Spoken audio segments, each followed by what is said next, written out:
안녕하십니까. 반갑습니다. 지금 하는 강의는 기출문제 특강 강의입니다. 그래서 기출문제 특강 강의는 3, 4월의 문학, 조금 겹치지만 다시 설명을 하면 4시 반부터 시작해서 16시 30분, 40분 그쯤 시작을 해서 보통은 16시 30분인데 앞에서 마치는 부분에 따라서 40분이 될 수도 있습니다.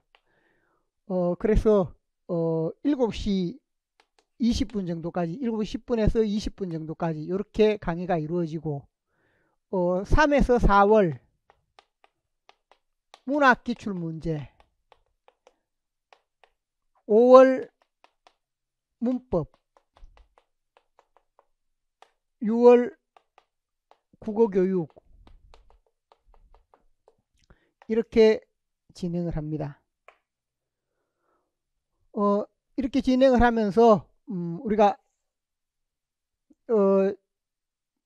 3, 4월이 문학이고 5월 그 다음 6월 이렇게 진행이 되면서 강의에서 기출문제 풀이와 함께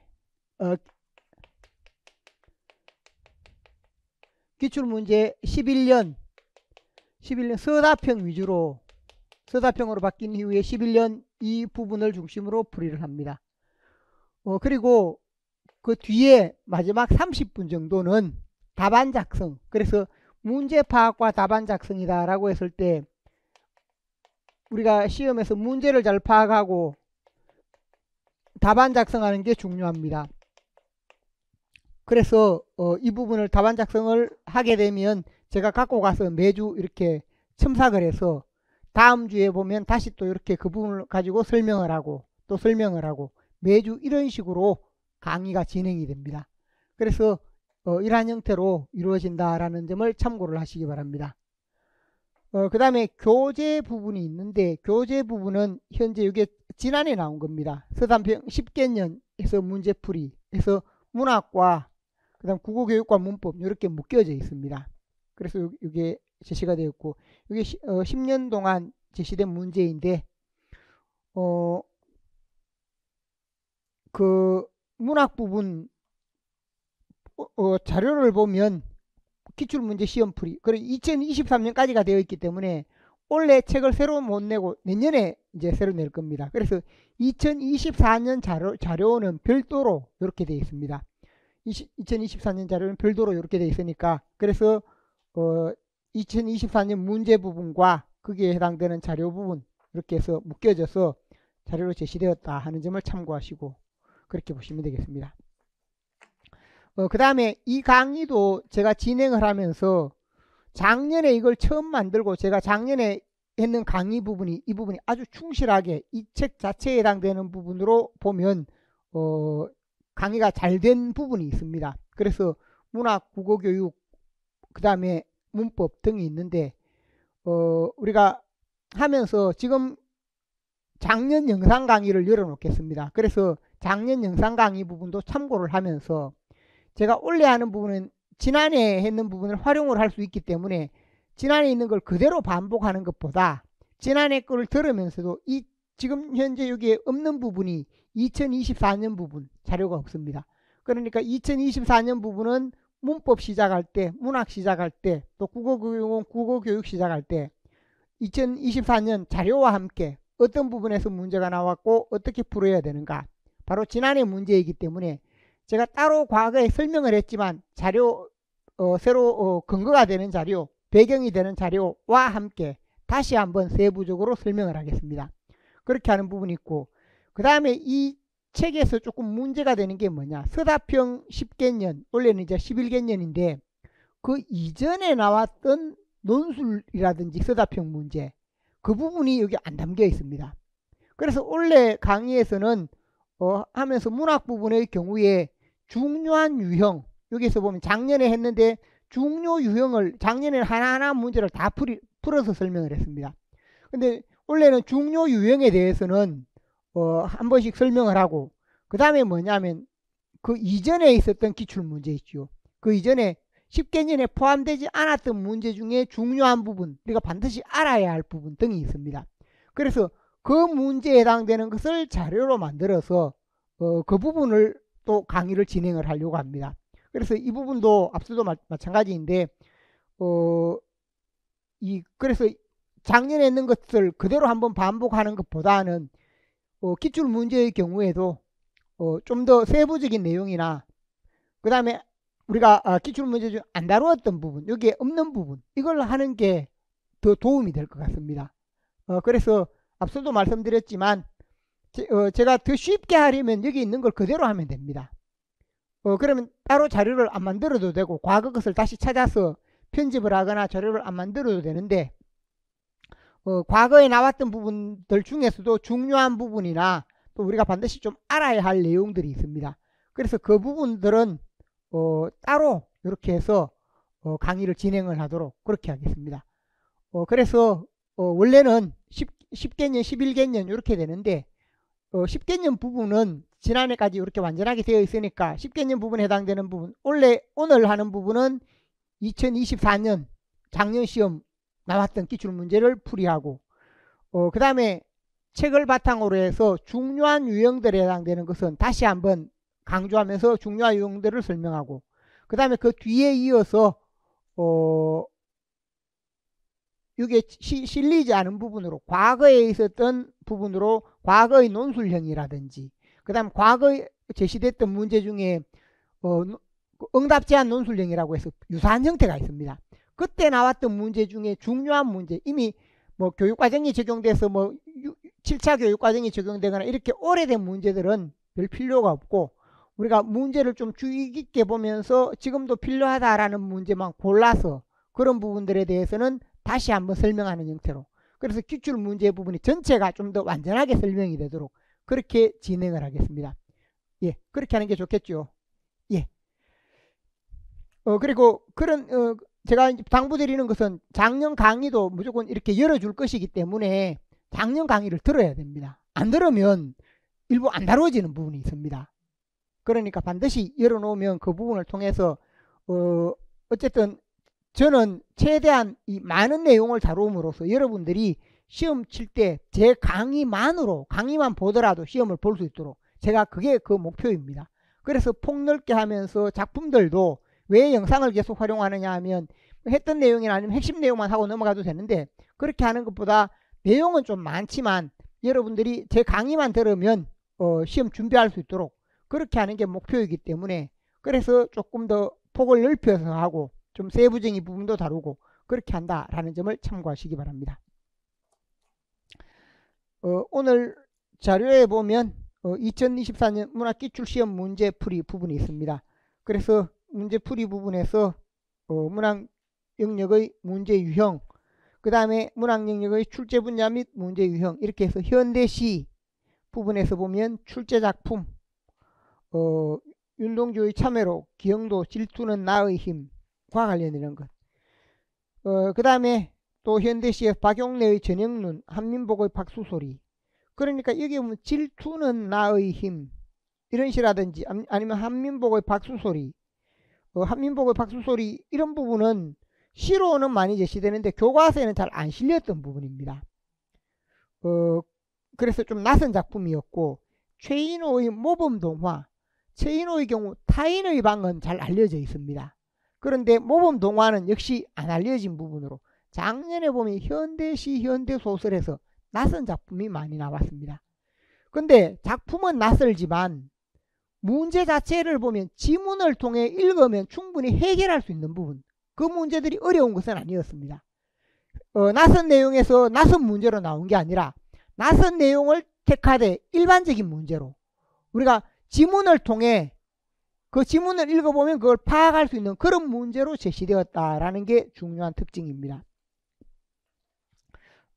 그래서 그 부분이 있고 그 다음 고전시가 부분에서 고전시가가 3문제가 나왔는데 2점짜리 2문제 즉 기입형 2가지 그 다음에 유배가사 오늘 우리가 앞에 살펴봤던 부분입니다. 그 다음 고전 3문에서 보면 조위한의 최척전 그 다음에 숙향전 이렇게 해서 최척전이나 숙향전 등이 있는데 이런 부분들도 앞서도 말씀드렸는데 우리가 고전 소설을 할 때도 그렇고 고전 시가를 할 때도 그렇고 세부적으로 그런 내용들이 다 다루어졌습니다. 그래서 그걸 참고로 보시면 되겠고, 2024년 기출문학에서 주목할 점은 뭔가? 첫째, 낯선 작품에 대한 감상 능력 필요하다. 낯선 작품일 때 우리가 당황할 필요 없고, 작년처럼 이렇게 문제가 나온다면 크게 어렵지 않게 문제를 풀 수 있을 거라 생각을 합니다. 현대시 문제에서 작품이 낯설어서 문제 풀기가 어려웠다, 이런 부분들은 없었는 것 같고, 다만 모범 동화의 경우에는 우리가 그 의미를 잘 파악해야 되는 부분이 있어서 모범 동화 같은 경우에는 시보다는 조금 더 어렵지 않았겠나 생각을 합니다. 그래도 그걸 잘 보면, 문제를 잘 파악하면 그게 어떤 의미인지 답을 쓰는 것은 크게 어렵지는 않았습니다. 그 다음에 고전 산문 부분에서 보면 최척전, 원래 최척전, 김영철전 등은 우리가 소설 중에서 보면 이것도 역사 영웅 소설이다 라고 할 때 과거에 박시전, 임경업전, 임진록 이것만 말했는데, 이런 부분도 역사 영웅 소설에 포함이 됩니다. 인물이 직접 겪었던 이야기이다, 우리나라에 일어났던 전쟁 이야기이다, 이 부분도 넓은 의미의 역사 영웅에 해당된다. 그리고 최척전 외에 김영철전 하는 부분이 따로 있습니다. 그래서 이 부분이 나왔다 하는 점, 이건 한문 소설이다 보니까 이게 나오면 번역이 돼서 나옵니다. 원래 한문 소설이다. 조위한이라고 해서, 조위한이 쓴 한문 소설, 작자가 밝혀져 있죠. 한문 소설이 작자가 밝혀져 있다. 그 다음에 숙향전 부분이 있습니다. 숙향전 부분에서는 지문이 원문으로 나왔는데, 그 지문을 보면서 우리가 고어 읽는 부분을 조금 연습을 해야 됩니다. 작년에 보면 고어로 되어 있는 부분에 그 의미를 잘 파악하지 못하거나 인물을 잘 파악하지 못해서 답을 오답으로 쓴 사람이 있었습니다.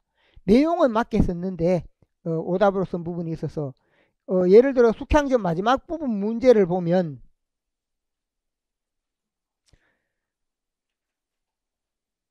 거기에 36쪽에 이런 경우가 있습니다.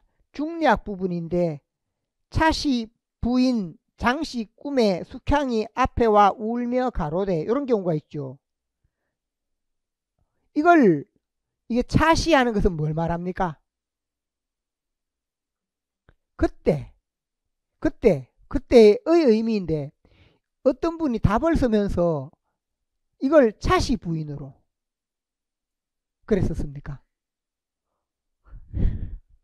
그러니까 이런 부분에 그 차시의 부인 장씨라고 부인 장씨가 있지요. 이게 성입니다. 장 되어 있지만 한자로 되어 있습니다. 그래, 장씨 부인인데 차씨 부인이 이렇게 쓴 사람들이 제가 앞에 한 명이 그랬었는 것을 제가 저에게 이야기하는 걸 봤고, 그래서 이걸 보면서 우리가 원문으로 된 부분을 읽어가는 것을 조금 더 강조를 해야 되겠구나, 연습을 좀 더 해야 되겠구나, 이런 부분을 제가 좀 많이 생각을 했습니다.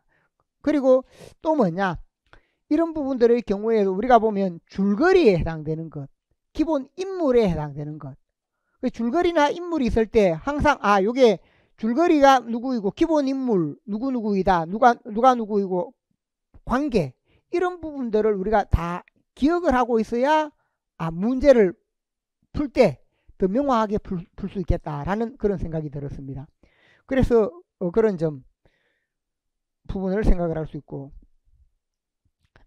그 다음에 그래서 낯선 작품 부분, 고전소설 부분은 그런 점을 생각을 하면 되고, 2024년 기출문제에서 낯선 작품에 대한 감상 능력 첫 번째 부분이 있고, 두 번째 이론 배경 지식보다 작품 및 제시된 예문을 통해서 풀 수 있는 문제, 과거에 이론이나 배경 지식 부분이 많이 있어야, 그게 뭐냐, 우리 시험과 수능시험의 가장 다른 점은 수능시험은 이론이나 배경 지식을 다 제시해 줍니다. 우리 시험은 우리가 공부했다라는 전제하에서, 예를 들어서 우리가 문학작품에서 반영론, 표현론, 효용론, 구조론이 있다. 그러면 수능시험에서는 반영론이 뭐다, 효용론이 뭐다, 구조론이 뭐다, 이걸 제시를 해줍니다. 배경 지식을. 근데 우리는 뭐냐, 그냥 네 가지 감상법 중에 적절한 부분은 뭔가? 이런 식으로 설명을 묻는다는 겁니다. 배경 지식 없이. 그러니까 우리가 그 배경 지식은 우리가 스스로 갖고 있으면서 문제를 봐야 하는 그런 부분이 많았는데, 근데 작년에 낸 분은 오히려 그런 배경 지식을 드러내는 게 좀 적었다라고 할 수 있습니다. 작년 문제만 그렇다. 근데 이게 해마다 출제자가 바뀌기 때문에 이런 부분들은 지난해 그랬는데, 지난해 그렇다고 해서 우리가 또 여기에 너무 옥매이면 안 됩니다. 그래서 우리가 예를 들면 기본적인 내용들은, 예를 들어 네 가지 감상 방법이다 라고 하면 우리 머릿속에 방금 이야기했듯이 표현론, 구조론, 반영론, 효용론이 무엇이다 라는 거 우리가 갖고 있어야 그냥 물을 때도 쉽게 답을 할 수 있습니다. 그래서 물론 그걸 배경 지식으로 내주면 답을 쓰기는 더 쉽습니다.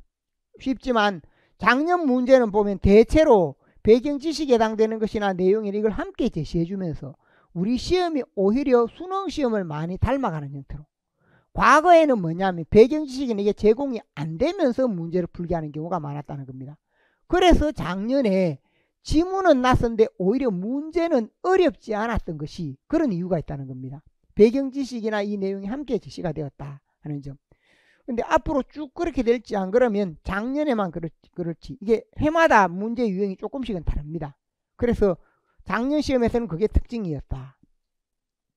현대문학에서 낯선 작품 많았지만 문제 자체는 예상되는 일반적인 문제로 평이했다.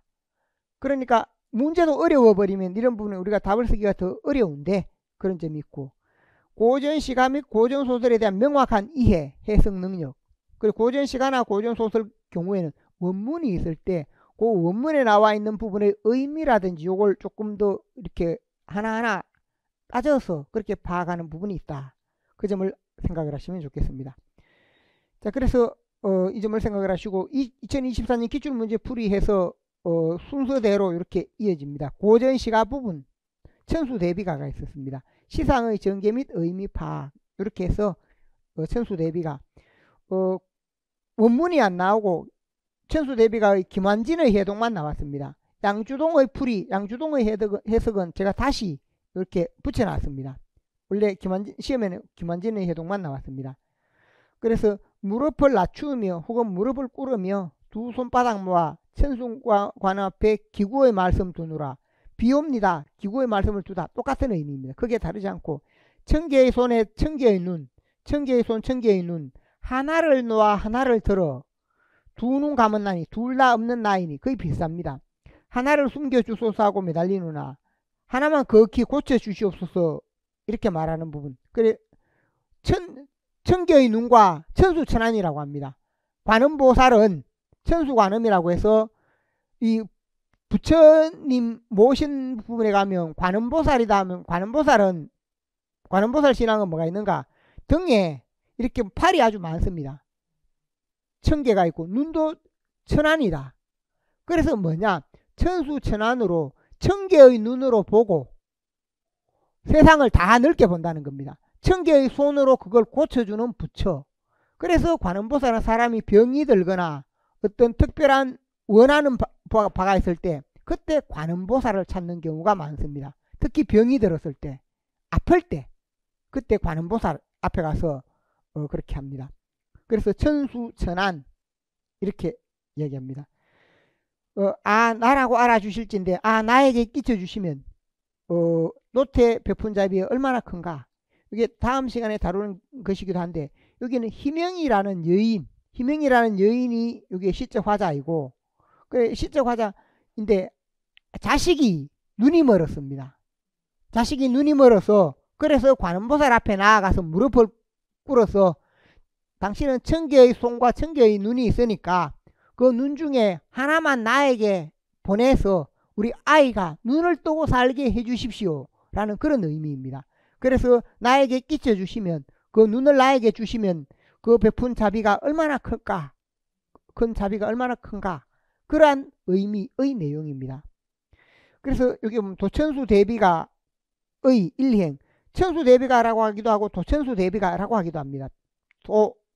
도는 빌다의 의미, 기원하다, 빌다. 그래서 1, 2행에서는 무엇의 자세를 보여줌으로써 여기 보면 기억론에 들어갈 말을 가에서 찾아 순서대로 써라. 가에서 찾아서 서라. 찾아서 서라 그랬죠. 1, 2행에서는 무엇의 자세, 그 여기에는 기도, 기원, 기구 등이 있는데 있는 말로는 뭐가 됩니까? 기구라는 말이 있습니다. 기구. 자세를 보여줌으로써 자신의 간절함을 간접적으로 드러내었다. 3, 4행에서는 무엇의 대상을 호명했는데 3, 4행에서는 무엇의 대상, 기억의 대상이다. 그래서 기구의 대상을 호명하는데 천수관음은 관음보살이 세상에 나타날 때 취할 수 있는 여러 모습 중 하나이다. 관음보살이 원래는 관음보살 모습 그대로 여인의 모습처럼 이렇게 그대로 되어 있는데 이게 세상에 나타날 때는 이게 뭐냐면 천수천안으로 이렇게 되어 있다는 겁니다. 그러니까 화신이라고 하지요. 그냥처럼 이렇게 부처, 일반적인 부처님 형태도 되지만 세상에 이렇게 나올 때는 1000개의 눈을 가지고 1000개의 팔을 가지고 이렇게 되어 있습니다. 그래서 여러분이 가끔씩 가다가 절에 가보면 절에 보면 절마다 부처님을 모신 방이 있지요. 그래서 거기에 가보면 석가모니를 모신 곳을 석가모니 부처, 우리가 잘 알죠. 현생 부처였으니까 석가모니를 모신 것을 대웅전이라고 합니다. 석가모니는 보통 대웅전 이렇게 이야기하고, 그 다음에 여러분이 보면 부처 절에 따라 그 성격이 다른데 아미타전 하는 게 있습니다. 대웅전 말고 아미타전. 아미타전은 뭐냐 하면 큰 절에 가면 대웅전도 있고 아미타전도 있고 이렇게 됩니다.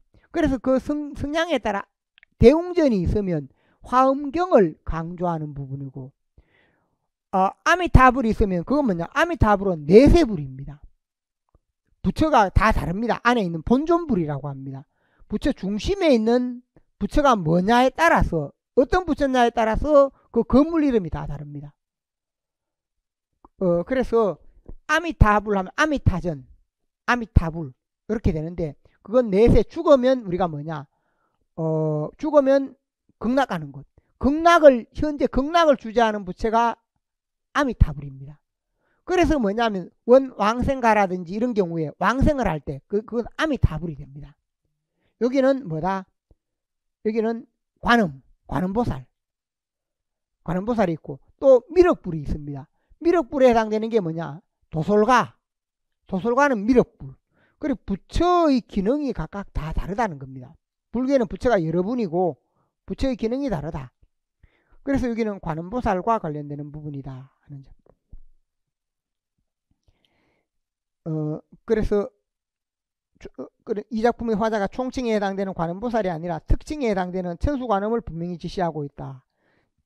그 천수관음이 무엇을 지니고 있다? 천수관음이 지니고 있는 게 뭔가?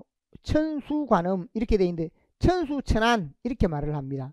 천수관음, 천수천안 이렇게 해서, 그래서 그게 뭐냐? 1000개의 손, 1000개의 눈 이렇게 말을 하는데 특징하는 부분이고, 5에서 8행에서 바라는 내용을 제시한 후 9에서 10행에 자신의 처지를 환기하고 대상을 예찬한다 라고 했는데, 그래서 니은에 들어갈 말은 뭔가? 여기에서 눈을 달라는 겁니다. 그렇기 때문에 이게 있는 게 뭐가 되는가? 단순히 손을 달라는 게 아니고 1000개의 손, 1000개의 눈 이렇게 돼 있죠. 1000개의 눈, 니은은 1000개의 눈, 지시하고 있는 것은 천수관음이 1000개의 눈을 지니고 있기 때문이다.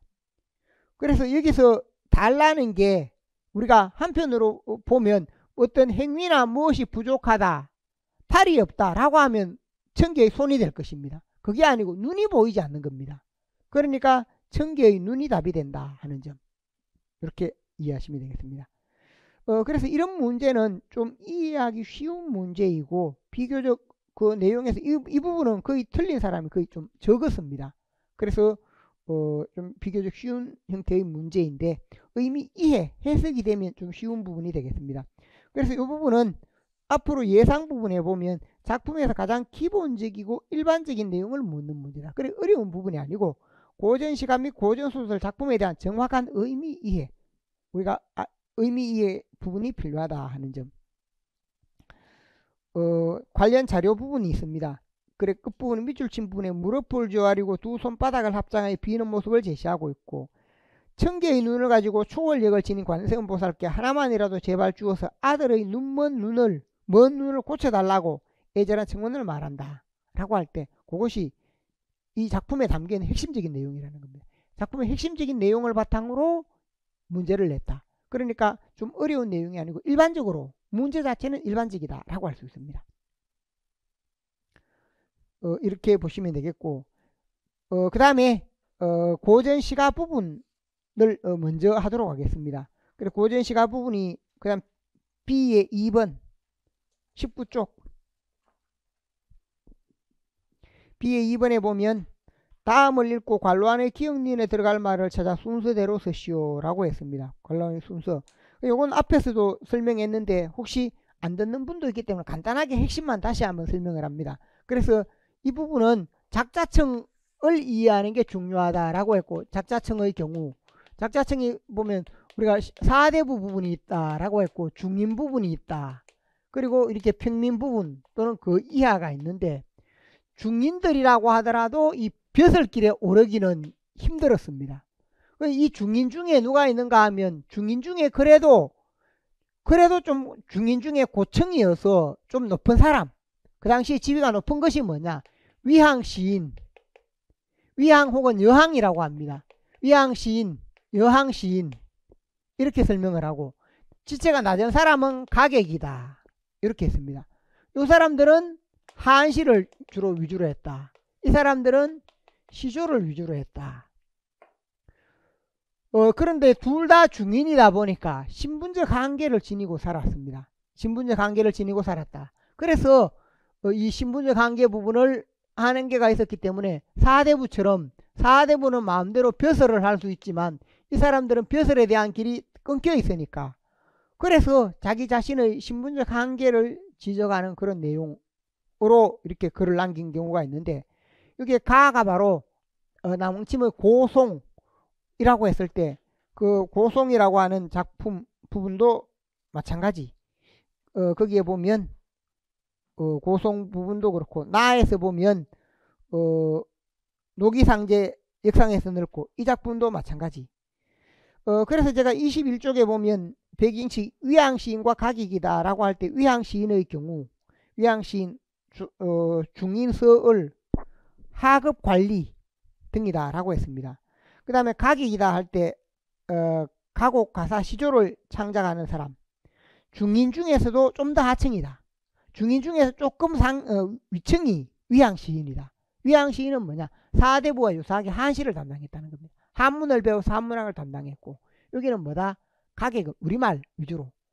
그래서 가객들의 경우에는 시조를 창하면 이 시조창은 사대부들도 듣고 민중들도 듣고, 그 가객들은 오늘날 가수와 같습니다. 이 가객들은 떠돌아다니면서 노래를 불러서 돈을 벌었습니다. 그래서 이 신분 둘 다 공통점이 뭐다, 벼슬을 못한다는 겁니다. 그러한 부분이고, 그래서 남홍침의 고송이라고 했을 때 봉건적 신분제 속에서 중인이 겪는 정신적 고통을 담았다. 김천택의 노기상제 역상에 넣고 봉건적 신분제 속에서 중인이 겪는 고뇌, 중인인데 똑같이 중인이지만 위의 경우는 위항시인이라고 하고 아래의 경우에는 뭡니까, 가객이다 라고 이렇게 설명을 할 수 있는 부분입니다. 지문을 보면 지문의 의미 부분만 보면 한시 부분으로 되어 있는데, 이게 전체 내용에서 19로 되어 있습니다. 그래서 이 부분에서 5언으로 되어 있고, 5언으로 되어 있으면 5언으로 되어 있는 형태인데, 우리가 중국 정형시라고 했을 때는 뭐가 되는가 하면 5언 다음에 5언 절구, 5언 율시, 5언 배율 이렇게 되는데, 이건 그 형식에 포함이 안 됩니다. 그래서 5언 절구라고 하면 절구는 4행, 율시는 8행, 그 다음 배율이라고 하면 16행 혹은 조금 적을 경우에도 12행이 된다든지 그렇게 됩니다. 근데 이건 10행으로 되어 있습니다. 그러다 보니까 이 부분은 5언시이긴 한데 절구다, 율시다, 배율이다 이런 부분에 포함되지는 않는다 라는 것을 알면 좋겠고, 그 다음에 이렇게 배열되더라도 중국에서는 운자이기 때문에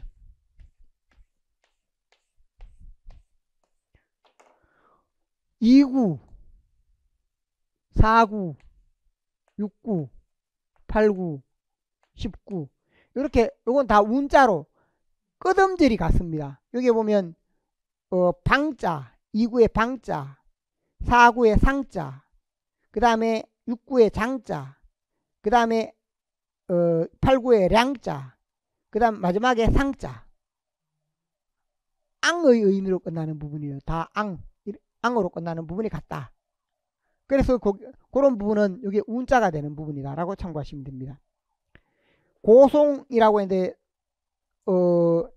이게 보면 오래된 소나무 고송 부분인데, 너는 구름을 찌를 듯한 자태로, 구름을 찌를 듯한 자태라는 것은 뭐냐, 아주 뛰어나다, 빼어나다, 그런 의미가 됩니다.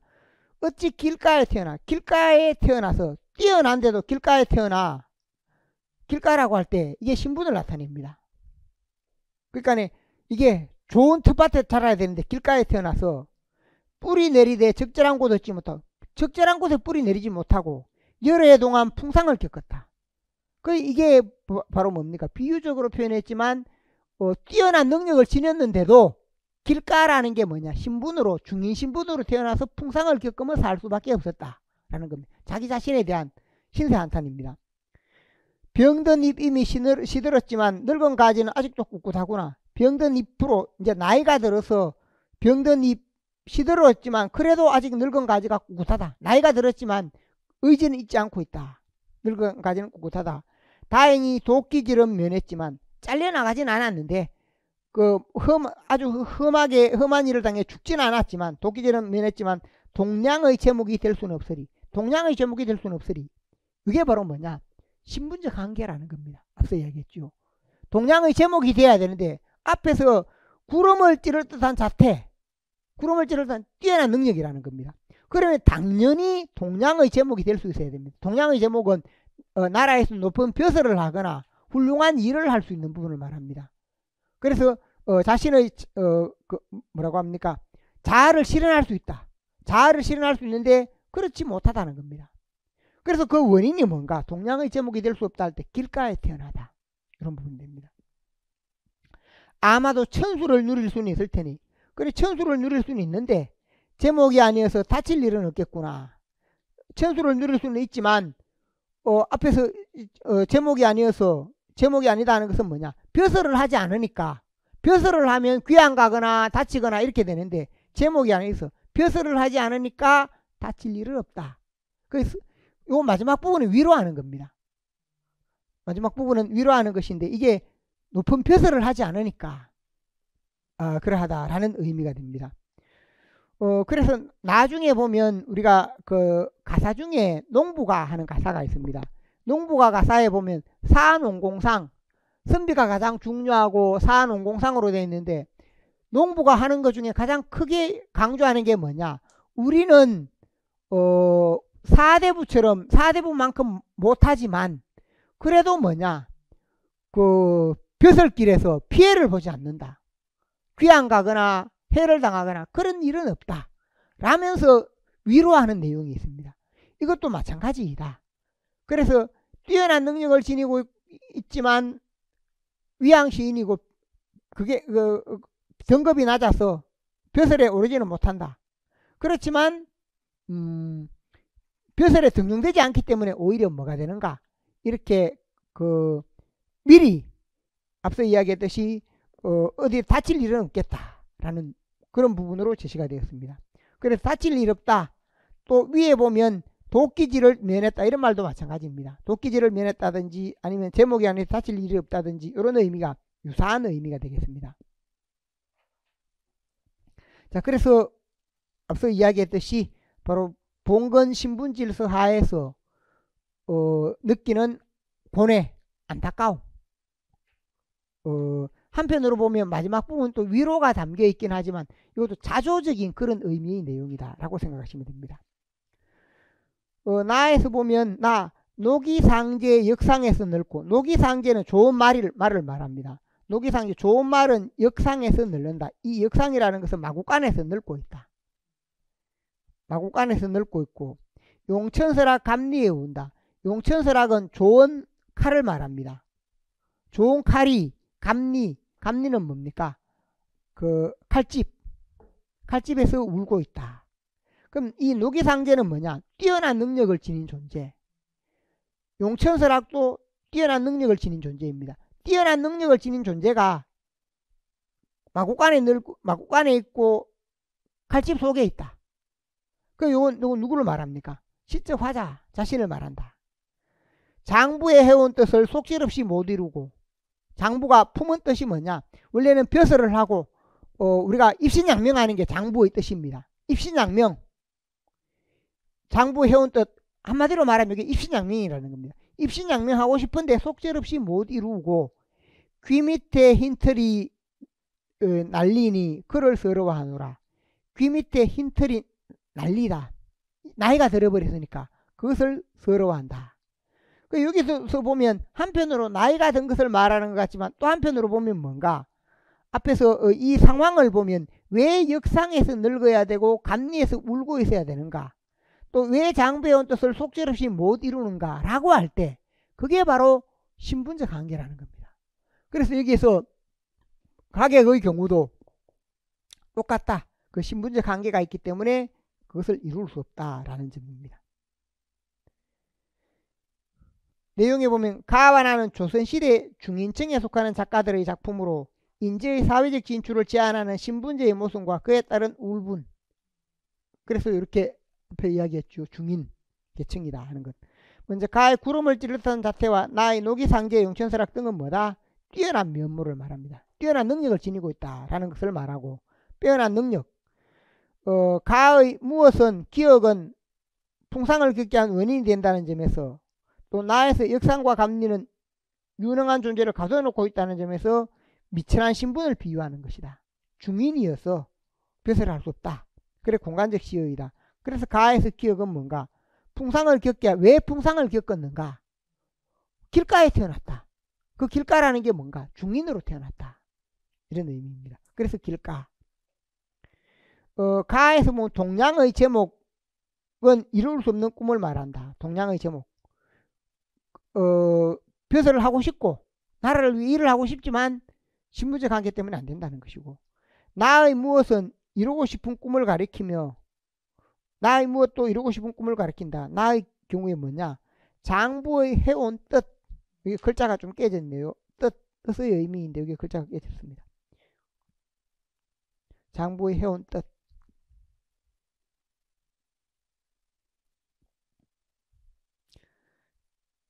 자, 그래서 이렇게 보시면 되겠고,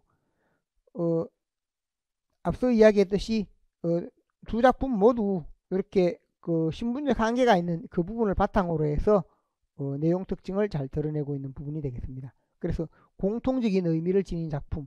제가 그래서 앞에 고전 씨가 강의에 시조 가사 부분에서 공통적인 내용을 많이 묶어 놨죠. 공통적인 내용 많이 묶어 놨는데 그 중에 보면 또 뭐가 있었습니까? 만분가와 별삼이인곡 묶여 있는데 그 부분에서 시험이 나오기도 했습니다. 그래서 그런 부분들은 우리가 공부를 하면서 무엇을 해야 되는가 하면 공통적인 작품이 있을 때 그걸 묶어서 내용을 이해한다. 이건 여기는 뭐냐? 주제면에서 공통점이죠. 작자층과 주제면에서 공통점이 있다 하는 점을 생각을 할 수 있습니다. 그래서 그걸 바탕으로 이 문제를 출제했습니다. 자, 앞에 있던 부분은 참고를 하시고 이미 설명을 했고, 그 다음에 뒤에 보면 B에 10번인가 거기에 고전시가 부분이 또 있습니다. 31쪽 만분가와 별삼이인곡. 그래서 어떤 지문이 나왔다라고 하면 우리가 어느 정도 공부가 잘 된 사람은 뭐냐, 이런 부분이 나오면 금방 이걸 알아봅니다. 아, 이것도 중인이고 중인이어서 이 출제 의도가 바로 신분제로 인한 벼슬할 수 없는 그 한계를 담고 있구나. 이걸 우리가 지문만 보고도 금방금방 파악을 해야 된다는 겁니다. 여기서도 마찬가지다. 만분가와 별삼이인곡이 나왔다라고 하면 둘 다 유배시가이다. 유배시가에서 이것의 공통점은 뭔가? 나중에 여러분이 제 강의를 한번 들어보십시오. 그러면 제가 몇 차례 강조를 했습니다. 만분가 나와 있으면 유배시가에서 첫째 나오는 내용 중에 거기에 보면 선녀가 하늘에서 귀양 와 있는 상황이다. 땅으로. 유배시가 만분가부터 똑같습니다. 선녀가 천상에서, 그 선녀는 뭐냐, 천상에서 옥황상제를 모셨던 여인이다. 옥황상제를 모셨는데 지금은 땅으로 귀양 와 있어서 임금을 그리워하는 상황이다. 그 다음에 그 마음으로, 자기 자신은 지은 죄는 없지만 늘 마음으로 임금을 그리워한다. 님을 그리워한다. 그런 내용. 그리고 또 군데군데에 보면, 군데군데 혹은 끝부분에서 내가 님에 대해 간절하게 가고 싶으니까 내가 무엇이 되어서 님에게 가고 싶다. 무엇이 되어서 무엇을 하고 싶다. 이런 변신과 관련되는 그런 내용들이 많이 나타난다 라고 할 수 있습니다. 그래서 그런 특징에서 보면 가의 경우나 나의 경우나 마찬가지이다. 그래서 가의 경우에 삼층동리의 점은 하늘 구름, 점은 하늘에 구름이 되어 삼층동리, 바람에 흘리나라 자미공에 날아올라, 옥황향안전에 지측에 나 앉아, 흉중에 사인 말씀 슬크시 사례리라. 이렇게 되어 있는 부분이 있죠. 그 내용에 보면 삼청동리에 점은 하늘 구름되어, 삼청동이다 할 때 이 삼청동의 의미가 신선이 사는 그런 곳도 되고, 또 뭐냐 하면 서울에 삼청동이 있죠. 그 삼청동의 의미, 그 임금이 사는 곳, 대체로 보면 남산이나 아니면 목멱산, 이렇게 해서 남산, 목멱 이렇게 되거나, 아니면 삼청동 부분의 경우라든지, 그렇지 않으면 북향, 북궐, 이런 말들은 모두 뭐냐 하면 임금이 있는 곳들입니다. 임금이 있는 곳을 남산이나 목멱산, 목멱에 닿고자 하면 그것도 뭐냐, 임금에게 닿고 싶다. 또 삼청동리, 삼청동속, 여기 삼청동이라고 할 때 그 당시에 그 있는 동네 이름, 북향, 북궐, 이런 부분도 마찬가지라는 겁니다. 그래서 이런 부분들은 나중에 다른 작품들의 북향으로 나오거나 북향하여 우는 뜻은 북궐의 아래다, 이런 부분들이 있습니다. 그러니까 이게 북향이라고 할 때 이것은 관용어입니다. 왜냐하면 임금은, 왕은 항상 북쪽에 앉습니다. 왕은 북쪽에 앉아서 뭐냐, 왕이 바라보는 쪽은 남쪽입니다. 왕은 북쪽에 앉아서 왕이 바라보는 것에 남쪽으로 바라본다. 그러니까 우리가 왕의 경우 다른 말로 왕을 뭐라고 하는가, 남면이란 말도 씁니다. 남면하는 자, 곧 이게 왕이다. 남면하는 자, 이런 말을 하면 이게 왕이라는 의미와 똑같습니다. 항상 왕은 북쪽에 앉아서 남쪽을 바라보기 때문에, 그래서 북쪽이라고 할 때 북궐, 북향, 왕이 남쪽으로 보면 신하는 뭘 해야 됩니까? 신하는 이쪽에 앉아 여기서 북향을 해야 되는 겁니다. 이게 관용적 표현이라는 겁니다.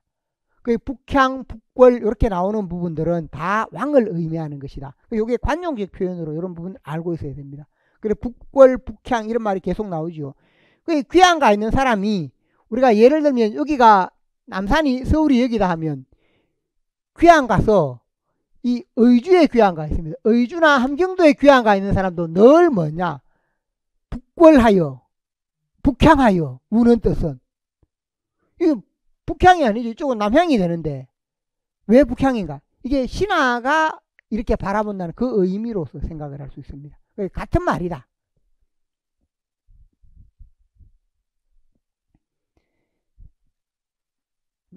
삼청동리 점은 하늘에 구름이 되어 바람에 흘리나라 자미궁에 날아올라, 옥황향안전에 지측에 나 앉아 흉중에 사인 말씀 슬크시 사례리라. 그러니까 옥황향안전에, 옥황 앞에 나 앉아서, 지측에 앉아서 흉중에 사인 말씀 실컷 사례리라. 이렇게 해서 흉중에 사인 말씀을 사례하겠다. 이게 뭐냐, 흉중에 사인 말씀 슬크시 사례리라, 이 말 속에 뭐가 담겨 있습니까? 억울하다. 그러니까 나는 잘못이 없다, 억울하다, 이런 의미가 담겨 있습니다. 어와 이 내 몸이 천지간에 늦어나니 내 몸이 천지간에 늦게 나서 황하수 말다마는 초객의 후신인가 상심도 가히 없고 초객의 후신 초객 굴은 충신을 말합니다. 가태부의 넋이른가 한숨은 무수일고 가태부도 역시 충신을 말합니다. 임금에게 충성을 다하다가 귀양을 갔던 그 신하들, 그러니까 자기 자신이 초객의 후신이다, 가태부의 넋이다 라고 할 때 이게 자기 자신을 드러내는 겁니다. 자기 자신도 그런 충신이다, 나도 억울하게 귀양을 갔다.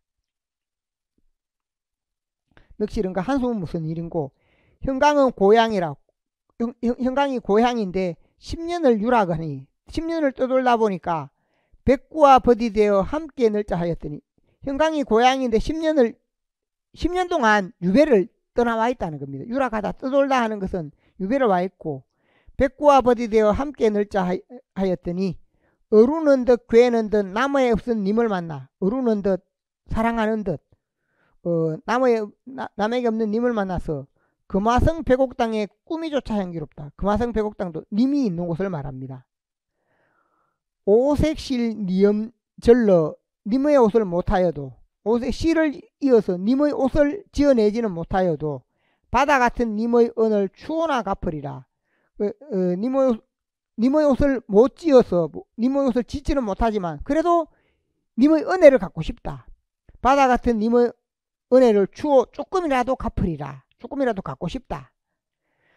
백옥 같은 이 내 마음 님 위하여 지키더니, 백옥 같은 내 마음을 님 위하여 충성을 변치 않는 마음을 말합니다.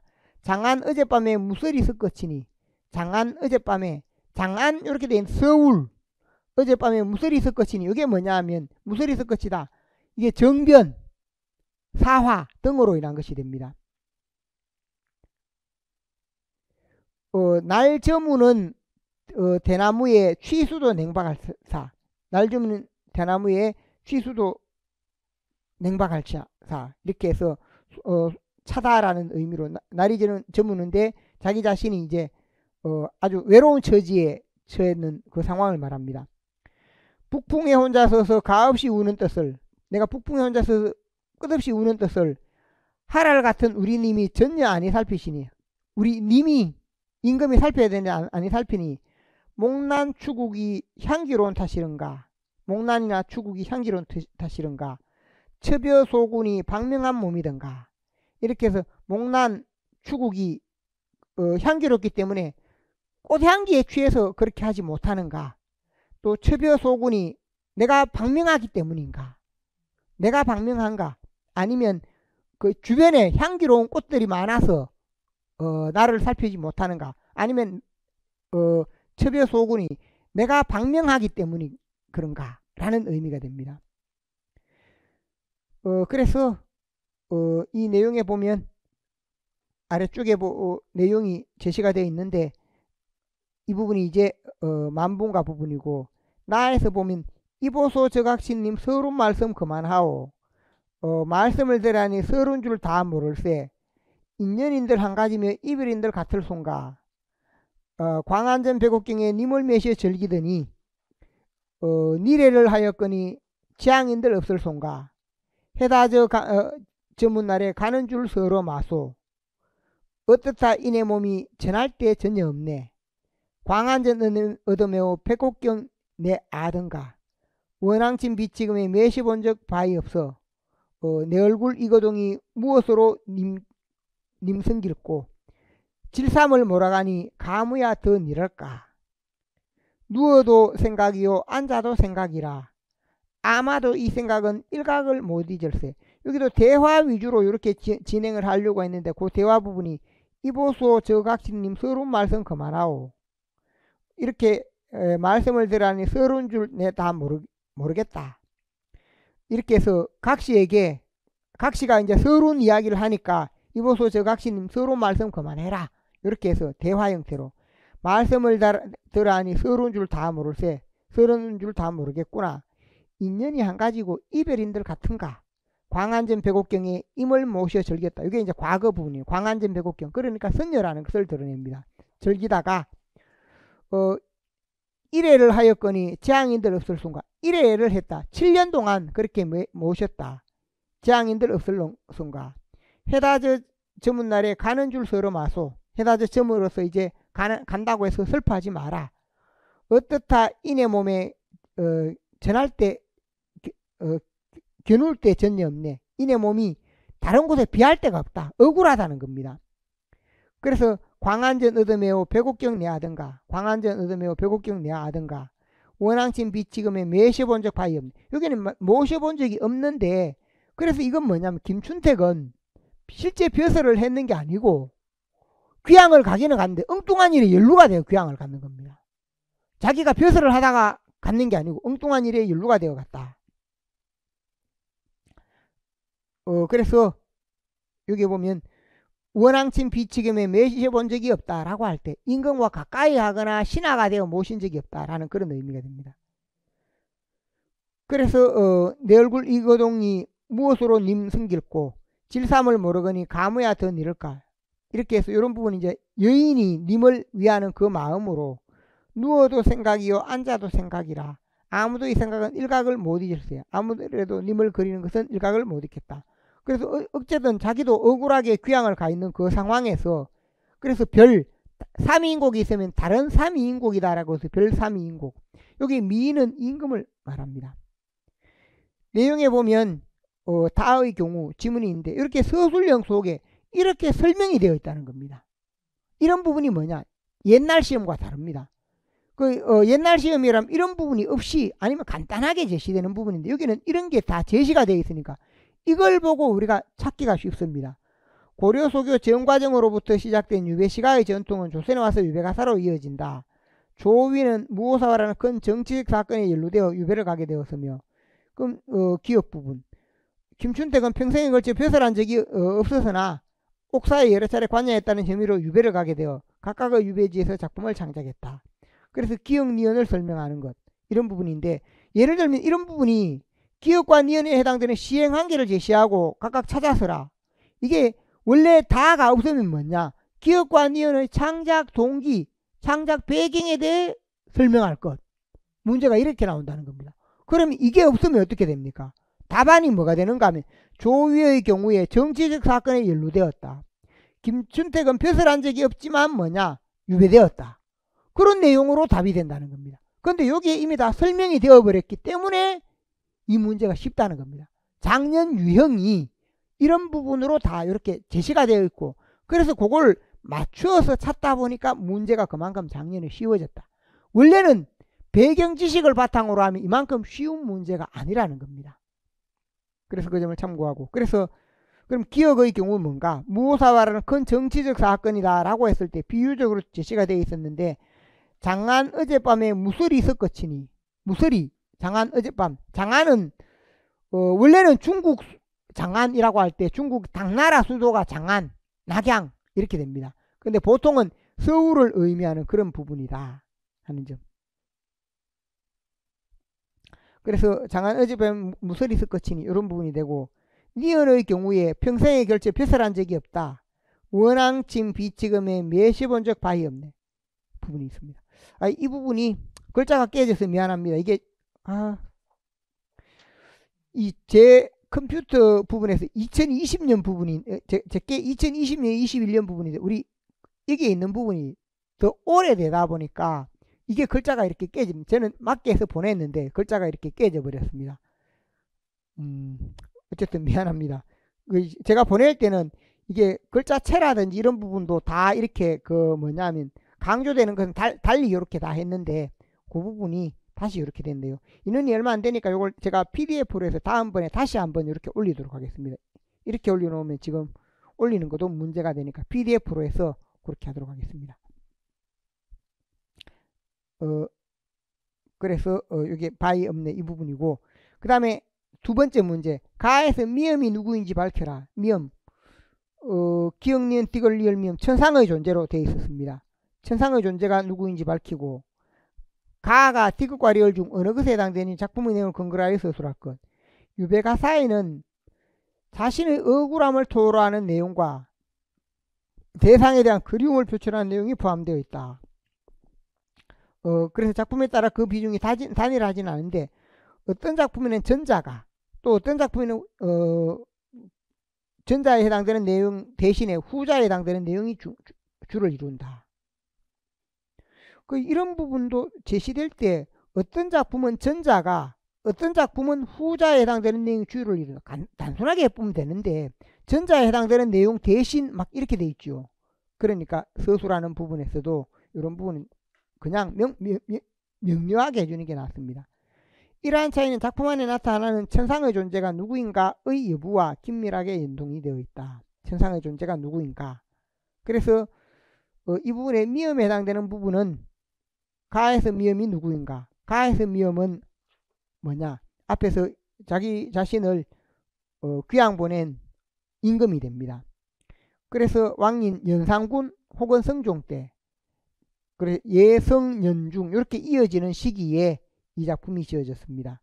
그래서 만분가 부분이니까 연산군으로 이렇게 좀 볼 수 있는데 그냥 왕으로 하더라도 틀렸다라고 하기는 어렵습니다. 그냥 왕이다. 구체적으로 하면 연산군 혹은 성종이다 하는 점. 가 작품의 경우에는 디귿 자신의 억울함을 토로하는 것, 그 대상에 대해서 그리움을 표출하는 것.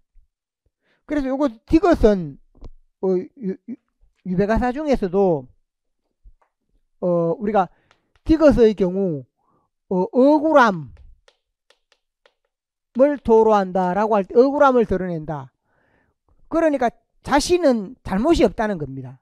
그래서 모함으로 인한 것이거나 내가 이렇게 유배를 와 있지만 잘못에 대해서 잘못이 없다라고 하는 이런 내용으로 제시가 된다 하는 부분. 그래서 억울함을 토로한다라고 할 때 신세 부분이 내가 이렇게 했지만 내 잘못이 아니고 그래서 내가 뭐냐 실컷 살해하고 싶다. 억울하다. 이렇게 되는 부분이라는 겁니다. 그 다음에 또 이와 달리 그리움을 드러낸다. 이 그리움은 뭔가 내가 잘못했으니까 용서를 바라는 그런 내용. 빨리 풀려나고 싶다는 겁니다. 빨리 풀려나고 싶고 용서를 바란다 라는 내용. 이런 부분으로 제시되는 것이 있다. 그래서 이것은 안도환의 만은사와 같은 경우 안도환의 만은사 이게 대표적입니다. 안도환의 만은사는 뭐로 되어 있는가 하면 자신이 죄를 지었다 인정합니다.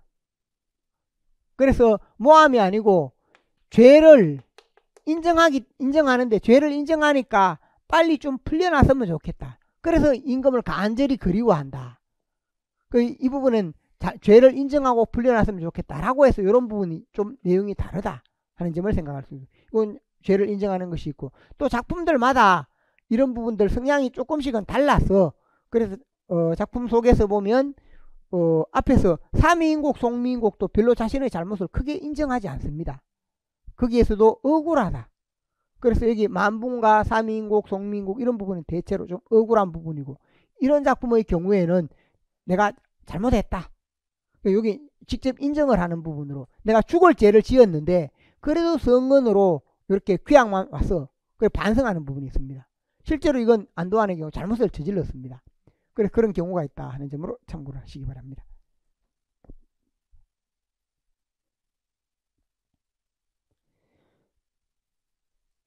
자, 그래서 이 부분도 위에 설명이 다 되어 있기 때문에 그게 어렵지 않게 작년에 문제를 풀어갈 수 있었습니다. 그래서 이 부분의 경우에도 찾아내는 게 무엇인가만 생각을 하면 앞에서 정치적 사건이 연루되었다라고 할 때 그런 부분 장안 어젯밤에 무서리 섞어치다 서리같이다 정변이 있었다는 것을 말하죠.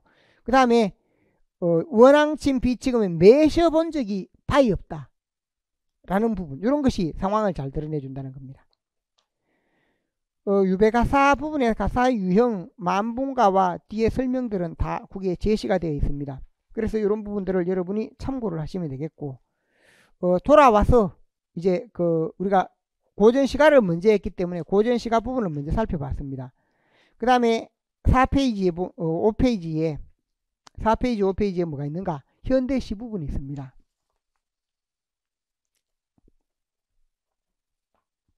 현대시가 있어서 여기도 마찬가지로 문제 부분에 문제 유형을 먼저 봅니다. 보기 부분에 보면 가와 나는 화자가 자신의 청춘에 대한 성찰을 보여준다는 점에 공통적이다. 그러니까 원래 문제를 내면 가와 나 이 두 작품이 제시되었을 때 공통점이 뭔가? 그럼 공통점에 해당되는 게 자기 자신의 청춘이나 젊은 날에 대한 성찰을 보여준다. 보통 이렇게 제시가 된다는 겁니다. 그러니까 문제가 작년에 쉬웠던 이유가 이런 식으로 해서 어느 정도 이론적인 내용이 제시가 되어 있고 단순하게 찾거나 이런 형태가 됩니다. 그래서 문제가 쉬웠습니다. 그래서 성찰을 보여준다. 성찰로서 기록하는 행위가 시에서 구체적 장면으로 나타나고 있다는 점도 유사하다. 가에서 나는 참여의 글을 한 줄에 줄이자라는 구절에서 나타나고 나는 나의 글을 참여의 글을 한 줄에 줄이자 여기에 있습니다. 나에서는 내용 속에 A라는 식구에서 나타난다. 나에서. 그래서 이게 보면 내용 속에 이 부분에서 뭐가 있는가? 셋째 줄에 그때 넷째 줄에 어리석게도 그토록 기록할 것이 많았구나. 기록하다. 또 끝에서 셋째 줄 그리하여 나는 우선 여기에 짧은 글을 남겨둔다. 이 두 가지가 다 복수 답안이 된다라고 봅니다. 그래서 앞서 이야기했듯이 관련되는 부분에서 보면 A에 담긴다라고 할 때 A에 담기는 내용 문제는 두 번째 부분입니다. 그래서 더 명확한 것은 물론 그리하여 나는 우선 여기에 짧은 글을 남겨둔다 라고 해서 기록하다라는 의미. 그래서 넷째 줄도 틀린 답이라고 말할 수 없습니다. 두 가지 다가 기록하다 남기다가 되기 때문에 그런 점을 참고를 하시고, 한편 가에서 어느 왕조의 유물이기에 라는 식구를 통해 짐작할 수 있듯이 어느 왕조의 유물 자아성찰이 역사적 현실 속에서의 자신의 모습에 대한 성찰로 확장되어 있다. 그래서 참여력에서 자아성찰이 역사적 어느 왕조의 유물이다 라고 했을 때 확장되어 있다면, 그래서 여기는 사회적인 문제 바로 일제강점기 속에서 느끼는 부분으로 확장되어 있다면, 나에서는 자신의 삶을 타인의 삶과 비교하는 과정에 느꼈던 감정에 대한 반성적 성찰이 시의 주조를 이루고 있다. 그러니까 가는 사회적 문제까지 확장되지만 나는 뭔가 개인적인 부분에 그치고 있다라고 이야기할 수 있습니다. 자, 그러면 첫 번째 문제 부분을 보면 가에서 얼굴과 뒷모양에 대한 화자의 정서를 직접적으로 드러내는 시어를 각각 하나씩 찾아 쓰고 보기를 참고하여 기억의 의미를 서술하시오 라고 했습니다. 이건 둘 다 앞에서 복수 답안이 가능하다 했는데, 가의 경우 얼굴에서는 드러나는 게 뭐냐, 가에서 보면 욕될까 할 때 욕될까 이런 부분도 있고, 그건 1년 끝에 있습니다. 그 다음에 3년에 그때 그 젊은 나이에 나는 왜 그런 부끄러운 고백을 했다. 부끄러운 그 내 삶이 내가 일제강점기에 적극적으로 맞서야 하는데 적극적으로 맞서지 못하고 있죠. 그래서 뭐가 된다는 겁니까? 부끄럽다, 욕되다 같은 감정입니다. 그럼 이런 경우에는 부끄럽다와 욕되가 둘 다 답이 될 수 있다 이렇게 생각을 합니다. 그래서 그 부분을 찾아 쓰고 보기를 참고하여 기억의 의미를 서술하라. 기억의 의미, 어느 운석 밑으로 홀로 걸어가는 슬픈 사람의 뒷모양이 나타나온다 라고 했는데, 어느 운석 밑으로 홀로 걸어가다 라고 했을 때 정서를 드러낸 표현과 기억의 의미가 뭔가. 기억이라고 할 때 앞에서 보면 어느 운석 밑으로 홀로 걸어간다, 슬픈 사람이 안 그어졌습니다. 그래서 이런 문제는 어느 운석 밑으로 홀로 걸어간다 라고 할 때 홀로 걸어간다, 외롭다, 운석 이렇게 되어 있으니까 이것은 해방을 위해서 노력하는 자세. 그래서 여기서 일제강점기에 조국을 위해 희생하면서 해방을 위해 고독하게 노력한다, 홀로 걸어가는 부분, 운석 밑으로 홀로 걸어간다 라고 할 때 보통 운석이라고 할 때 별, 운석 이렇게 되어 있을 때 윤동주 시의 시에서 별이 좀 긍정적이고 운석은 부정적인 경우가 많습니다. 그런데 이 작품에서 운석이라고 했을 때 이것은 별의 의미와 같아서 이 부분에서는 희망을 의미하는 것으로 해석하는 경우가 좀 더 많습니다. 어느 운석 밑으로 홀로 걸어가기 때문에 뭐냐, 슬픈 사람의 뒷모양이다 라고 할 때 여기도 적극적 의지는 아닙니다. 적극적 의지라고는 할 수 없는데, 그래도 제시된 것은 뭐냐, 앞에 이 답이 도출될 수 있는 이유가 뭐냐 하면 내일이나 모레나 그 어느 즐거운 날에 나는 또 한 주일에 참여를 올 수 된다. 내일이나 모레나 그 어느 즐거운 날이 온다는 믿음은 확실합니다. 그 어느 즐거운 날이 뭐가 됩니까? 광복이나 해방이 있다.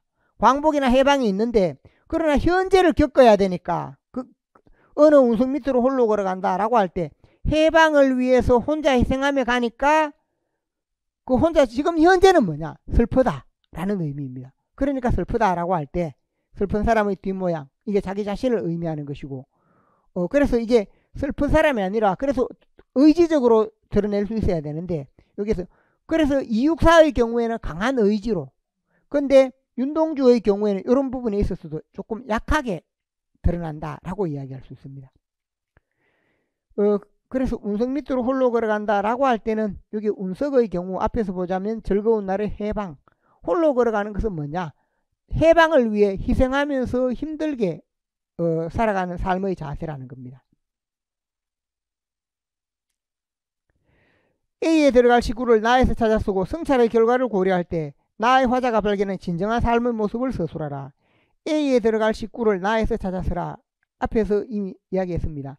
두 가지 부분이 다 된다라고 했고 성찰의 결과를 고려할 때 그래서 나에서 찾아 쓰고 성찰의 결과 화자가 발견한 진정한 삶의 모습을 서술하라. 진정한 삶의 모습. 화자가 발견한 진정한 삶은 뭔가? 젊은 날에 내가 너무 오랜 내가 이제 과거 미래가 되어서 현재의 나를 회상한다라는 점에서는 두 작품이 모두 공통점이 있습니다. 그래서 아주 오랜 세월이 흐른 뒤에 힘없는 책갈피는 이 종이를 떨어뜨리리. 그때 내 마음은 너무나 많은 공장을 세웠으니 어리석게도 그토록 기록할 것이 많았구나. 너무나 많은 공장을 세웠다는 것은 너무 생각이 많고 다른 것을 이루려고 했다. 구름 밑을 천천히 솟아내리는 개처럼 지칠 줄 모르고 공중에서 묵거렸다. 이게 많은 공장이나 공중이나 다 질투하면서 남을 바라보며 살았다는 겁니다. 나 가진 것 탄식밖에 없어. 저녁거리마다 물끄러미 청춘을 세워두고 살아온 날들을 신기하게 세워보았으나 내 삶을 세워보았으나 그 누구도 나를 두려워하지 않았으니 내 희망의 내용은 질투뿐이었구나. 그래 아무도 내가 살아가는 삶에 대해서 아무도 나를 두려워하지 않는다. 이 두려워하지 않는 나를 문제 삼지 않는다. 내가 어떻게 보면 다른 사람에게 경쟁의 대상으로 인식되지 못한다는 겁니다. 그래서 희망의 내용은 질투뿐이었구나. 그리하여 나는 우선 여기에 짧은 글을 남겨둔다. 그래서 앞에서 기록할 것이 많았구나. 짧은 글을 남겨둔다. 나의 색은 미친 듯이 사랑을 찾아 헤매었으나 단 한 번도 스스로를 사랑하지 않았노라. 사랑을 찾아 헤맸다는 것은 내가 많은 것을 생각을 하면서 질투를 하며 살아왔는데 내가 질투를 했을 뿐 나 자신을 돌아보고 살지 못했다. 나 자신을 진정으로 사랑하지 못했다는 겁니다. 내가 남에 얽매여서 남을 질투하고 그렇게 살아가는 부분이다. 그래서 이게 질투는 나의 힘. 제목이 역설입니다. 제목 자체가 역설이다. 질투는 나의 힘이다. 질투는 반대의 의미인데 질투는 나의 힘. 그래서 내가 그렇게 질투를 하고 살아왔는데 질투는 나의 힘이 바람직합니까? 바람직하지 않다는 겁니다. 바람직하지 않다는 겁니다. 그래서 이 시에서 제시되는 질투는 나의 힘 이렇게 했을 때 스스로 주체가 되지 못한 삶에 대한 반성 또 스스로를 사랑하지 못한 삶에 대한 반성 이게 제목의 의미입니다.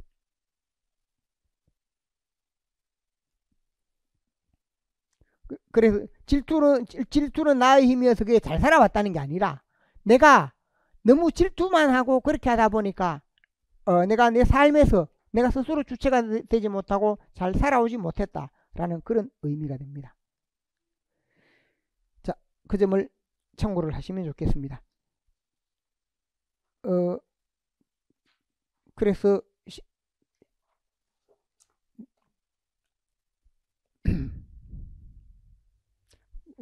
나에서 진정한 삶이라고 했을 때 바로 화자가 발견한 진정한 삶의 모습 그러니까 뭐냐면 바람직한 삶 여기에서 자기를 반성하고 있는데 시적 화자는 그럼 어떻게 살았으면 좋았겠는가 이런 의미죠. 그게 바로 뭐냐 자기 자신이 타인의 삶을 부러워하거나 질투하지 않고 자기 자신을 아끼고 존중하고 사랑하고 자기 자신이 주체가 되어 살아가는 삶입니다. 그에 해당되는 내용을 담은 부분으로 볼 수 있습니다. 여기서도 맨 끝부분에 이제 앞으로 출제 예상 부분에 모두 일반적인 문제 유형이다. 그 앞에서 보면 자료 자체가 이미 제시가 되어 있으니까 자료에 맞춰서 자료의 길에 따라서 감상을 하면 되다 보니까 이런 부분도 문제가 어려우려면 앞에서 자료가 없이 문제를 풀면 이것도 어렵습니다. 보기 부분이 없이. 근데 작년에 보면 문학은 다 보기들이 있었습니다. 그래서 그만큼 문제가 쉬웠다. 그런데 내년 문제도 이렇게 보기로 제시되면 우리가 문제가 쉽습니다. 그런데 우리가 보기 제시된다고 산뜻 기대하고 있었는데 보기가 없어버리면 어떻게 됩니까? 시험 아주 힘들어집니다. 그러니까 우리가 보기 부분이 없다라고 생각을 하고 그렇게 이 문제를 봐야 됩니다. 그래서 이 두 가지를 공통적으로 그럼 제시했는 이유가 뭘까? 앞에서 가나 부분에서 보면 공통적이다 하면 공통점 두 가지를 설명하라. 끝으로 드러나는 공통점 두 가지. 하나는 여기 제시되어 있습니다. 화자가 자신의 청춘에 대한 성찰을 보여준다 하는 점. 그 다음에 두 번째는 또 공통되는 점이 또 하나가 있습니다. 그래서 그건 뭐냐? 미래의 관점에서 현재를 돌아보고 있다. 이것도 중요한 공통점입니다. 가 작품도 이게 보면 내일이나 모레나 그 즐거운 날에 나는 또 한 줄의 참여를 써야 한다 라고 할 때 이거는 미래의 관점에서 내가 또 참여를 써야 되는구나. 여기도 아주 오랜 세월이 흐른 뒤에 그래서 미래의 관점에서 쓴다라는 것도 중요한 공통점이 된다. 그 다음에 차이점은 뭡니까? 차이점은 앞에 나왔듯이 가장 큰 차이점은 가는 개인적 사회적 의미로 개인적인 부분에서 사회적 의미로 확장이 되지만 나는 개인적인 부분만 된다 라고 할 수 있습니다. 개인적인 부분만 된다 하는 점. 그 다음에 또 가의 경우에는 미래에 대한 믿음이 분명합니다. 미래에 대한 믿음이 분명한데 나의 경우에는 후회만 드러나고 미래에 대한 희망, 믿음 등이 부족하다 하는 점을 생각을 할 수 있습니다.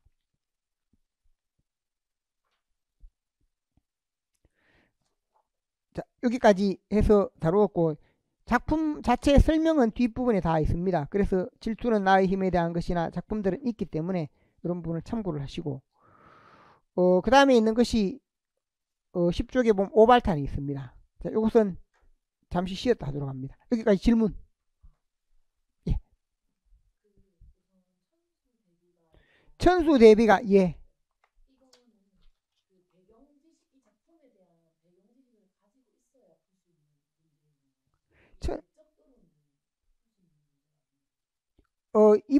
이 작품의 경우에는 천수 대비가 같은 경우에는 그냥 작품 자체를 보고도 이건 풀 수 있을 것 같습니다. 그러니까 그게 그때 배경 지식이 뭐 관음보살이라든지 이런 부분에 대한 배경 지식을 말하는 부분이고 문제에서 묻는 것은 내용 자체에 다 드러납니다.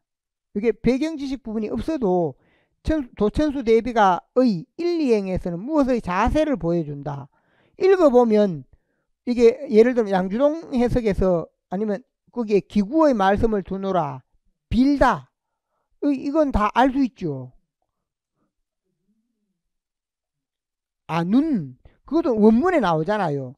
이게 뭐냐면 그 원문에 해당 요것은 이제 이 부분이 이제 어렵다라고 하는 것은 불교적인 부분에서 천수관음의 형태라든지 이걸 알고 있으면 관음보살이 앞서 이야기했죠. 요런 부분들은 이제 좀 배경 지식이 되네요. 관음보살이다라고 할 때 관음보살이 앞서 이야기했듯이 천개의 손을 지니고 천개의 눈을 지니고 중생들을 많은 중생을 살펴서 많은 중생을 고쳐주는 겁니다. 그래서 천수관음이 필요하다. 그 부분이 이제 바탕이 되는데 그래서 이것도 작품을 잘 보면 여기서 보면 니은이라고 할 때 아마 여기에서 천수관음이라고 할 때 천수관음을 분명히 지시하고 있는 것은 그냥 여기 천수관음을 하지 말고 관음보살로 해놨으면 오히려 왜냐하면 그 천수관음이라고 할 때 제가 앞서도 말씀드렸죠. 천수 천안 관음 이렇게 해준다든지 아니면 그냥 관음보살로 해준다든지 이렇게 했으면 좋은데 천수관음만 해놓으니까 이게 요것만 보다 보면 아마 천개의 손 답을 이렇게 썼죠. 그러니까 뭐냐 하면 여기 요건 문제가 조금 문제가 있습니다. 그래서 제가 문제를 낸다면 천수천안관음이라고 해서 천수천안 요것도 함께 드러내서 그래야 뭐가 되는가 하면 원래 여기 바라는 부분은 자식이 이게 배경지식에서 보면 희명이라는 여인이 지었고 자식이 눈을 못 떠서 자식이 눈이 없어서 그래서 여기 보면 기구의 말씀 두노라 이렇게 돼 있어서 그래서 하나 끼쳐달라고 할 때 그 부분은 배경지식 속에서 뭐냐면 구체적으로 눈이다라는 그런 내용이 없는데 그러다 보니까 여기에서 보면 원래는 천수 관음 또 이 손만 이렇게 나왔고 그러다 보니까 답에서 보면 천개의 손으로 답을 썼다라고 하는 부분은 이렇게 쓴 사람은 조금 이 작품의 배경 지식이 좀 부족한 경우에 이런 면이 되겠고 그 다음에 천개의 눈으로 이렇게 했는 사람은 이 작품에서 희명이라는 여인이 자식의 눈을 뜨게 하기 위한 그런 부분이다. 그렇게 지었다. 이걸 알고 있으면 이렇게 답을 썼을 걸로 이렇게 생각을 합니다. 그래서 이런 부분의 경우에 앞에서 설명했듯이 조금 더 작품 자체와 관련 지었을 때 조금 더 세밀하게 작품을 적용하는 부분으로 그래서 제가 오늘 강의하면서도 원래 하는 부분에서 뭐냐 하면 지문이나 아니면 단어나 그 제목의 의미나 이걸 제가 좀 강조를 했죠. 그 이유가 뭐냐 장년시험 이런 부분을 보면 요게 조금 더 분명하게 그걸 해야 되겠다라는 그런 생각을 하고 있습니다. 예, 또 다른 질문. 32페이지. 예. 32페이지 니은이 미음. 예.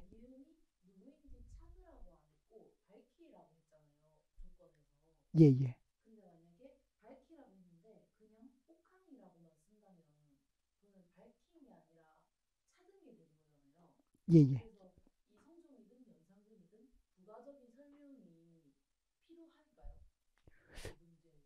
미음이 누구인지 찾으라 라고 하면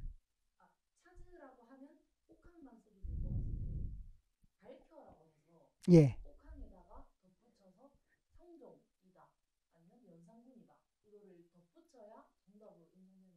예. 제 답에서 보면 가에서 미음이 누구인지 밝히라 라고 했죠.